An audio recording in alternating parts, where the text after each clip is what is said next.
नमस्कार प्यारे बच्चों, कैसे हैं आप सब। आप सबका स्वागत है मेरे YouTube channel study with Bharti में। मैं भारती क्लास 8 से और आज मैं आपको कराने जा रही हूँ शिक्षा निदेशालय दिल्ली सरकार के द्वारा दी गई आपकी हिंदी की कार्यपत्रिका। क्रम संख्या 71A 71A है। दिनांक 16 सितंबर 2021। कक्षा 5 के लिए है बच्चों। ये आपकी जो पाठ्य पुस्तक रिमझिम है और उसका जो पाठ है वे दिन भी क्या दिन थे उससे रिलेटेड आज की वर्कशीट आई हुई है। यहाँ पे आप अपना नाम लिख लेंगे और यहाँ पे आप अपनी क्लास टीचर यानी शिक्षक या शिक्षिका का नाम लिखेंगे। ठीक है। नमस्ते प्यारे बच्चों, आशा करते हैं कि आप सभी स्वस्थ और खुश होंगे। बच्चों, उम्मीद है कि आपने पाठ वे दिन भी क्या दिन थे बहुत ही उत्साह के साथ पढ़ा होगा। चलिए बच्चों, पाठ की निम्नलिखित पंक्तियों को बोलकर पढ़ते हैं। यानी बच्चों, आपका जो पाठ है वे दिन भी क्या दिन थे, तो हमको ये उम्मीद है कि आपने ये इस पाठ को बहुत ही अच्छे से, बहुत ही उत्साह के साथ, बहुत ही खुश होकर पढ़ा होगा। तो यहाँ पे कुछ पंक्ति दे रखी है आपको, तो उसको पढ़ना है। तो चलिए बच्चों पढ़ते हैं। रोहित कहता है बच्चे एक विशेष भवन में पढ़ते थे जिसे स्कूल कहते थे। स्कूल में गुरुजी बच्चों को पढ़ाते थे। एक आयु के बच्चे एक साथ बैठते थे और एक समय में एक जैसी चीज़ें सीखते थे। कुम्मी ने भी पुस्तक पढ़ने की इच्छा जाहिर की।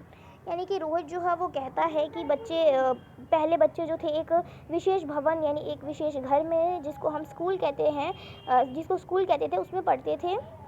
और वहाँ पे गुरुजी होते थे जो बच्चों को पढ़ाते थे। यानी वहाँ पे अध्यापक या अध्यापिका होते थे जो बच्चों को पढ़ाते थे, जो एक ही उम्र के, मतलब जैसे कि मान लो आप 5th क्लास में हो तो आपकी जो टीचर होती है वो 5th क्लास के जितने भी बच्चे उन सबको पढ़ाती है ना। तो वैसे एक ही आयु के बच्चों को एक साथ पढ़ाते थे। ठीक है। एक समय में एक जैसी चीज़ें सीखते थे। यानी जो बच्चे थे वो एक समय में एक जैसी चीज़ें सीखते थे। अब मान लो आप क्लास 5 में हो तो आपकी जो टीचर जो आपको जो क्लास को पढ़ाएगी तो उसमें आप भी सीखोगे और जो आपके क्लास के बच्चे वो भी तो सीखेंगे ना। तो एक समय में एक जैसी चीज़ें सीखते थे। कुम्मी ने भी पुस्तक पढ़ने की इच्छा जाहिर की। तो जो कुम्मी थी उसने भी ये पढ़ने की इच्छा जाहिर की। ठीक है। हिंदी में ऐसे अनेक शब्द हैं जिनके एक से अधिक अलग अलग अर्थ हैं। यानी हिंदी में जो हमारी हिंदी जो है, हिंदी सब्जेक्ट है, उसमें कम से कम अलग अलग अर्थ हैं, जिसके एक ही शब्द है जिसके अलग अलग अर्थ होते हैं। एक शब्द जिसके अलग अलग अर्थ होते हैं। जैसे गुरु, तो गुरु देखो, हम अध्यापक को भी गुरु कहते हैं और भारी जो चीज़ होता है ना, जैसे भारी, जैसे मान लो आपने कह दिया कि मैंने आज भारी चीज़ उठाया, तो भारी जो होता है उसको भी हम गुरु कहते हैं और अध्यापक को भी हम गुरु कहते हैं। तो यानी एक शब्द हम के अलग अलग अर्थ होते हैं, अलग अलग हम कहते हैं ना उसको, तो उसको हम कहते हैं अनेकार्थी शब्द। क्या कहते हैं बच्चों? अनेकार्थी शब्द। तो नीचे दिए गए चित्रों को देखकर अनेकार्थी शब्द लिखिए। तो यहाँ पे नीचे शब्द दिए गए हैं तो इसके अनेकार्थिक शब्द हमको लिखने हैं इसके चित्र देख के। तो देखो बच्चों, अंबर, अंबर हम कपड़े को भी अंबर कहते हैं, आकाश को भी अंबर कहते हैं। और घन, घन हम किसको कहते हैं? देखो, बादल को भी घन कहते हैं। ये क्या है? बादल, बादल को भी घन कहते हैं हम।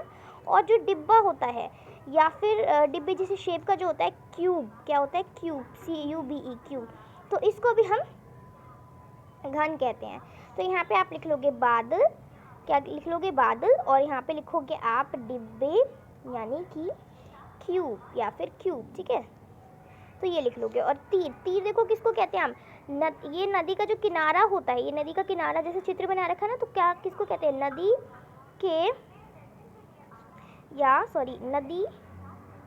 का किनारा, नदी का किनारा जो होता है उसको भी हम कहते हैं।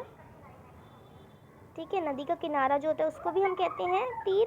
और जो बाण होता है, धनुष बाण होता है, जो बाण होता है धनुष बाण में जो बाण होता है उसको भी हम तीर कहते हैं। ठीक है बच्चों, तो ये हुए ना अनेकार्थी शब्द।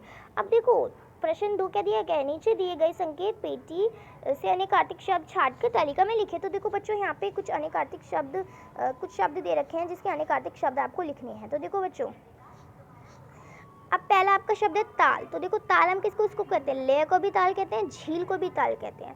तो देखो, ले ये झील ये रहा, तो ले को भी ताल कहते हैं, झील को भी ताल कहते हैं। ठीक है बच्चों।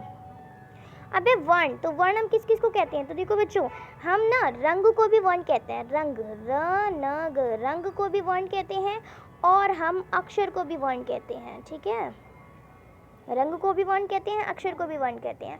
अब पत्र, पत्र मतलब आपको पता है चिट्ठी। ठीक है, चिट्ठी, तो चिट्ठी को भी हम पत्र कहते हैं और हम पत्ता को भी पत्र कहते हैं कहीं कहीं पे। ठीक है, ठीक है। तो इसको भी हम कहते हैं पत्र जो है हम चिट्ठी को भी कहते हैं, पत्ते को भी कहते हैं। अब हो गया नव, तो नव हम नए को भी कहते हैं, नया यहाँ पे लिखा हुआ है, और नौ को भी नव कहते हैं। ठीक है, तो नए को भी नव कहते हैं और नौ को भी नव कहते हैं। ठीक है बच्चों, तो ये आप लिख लेंगे। तो यही थी आपकी आज की हिंदी की कार्यपत्रिका। धन्यवाद, थैंक यू सो मच। अगर आपको कोई डाउट है, कुछ आपको पूछना है, तो आप ज़रूर पूछें कमेंट सेक्शन में। और प्लीज़ मेरे चैनल को यानी इस वीडियो को लाइक करें, शेयर करें, और अगर आपको कुछ डाउट है तो कमेंट करें।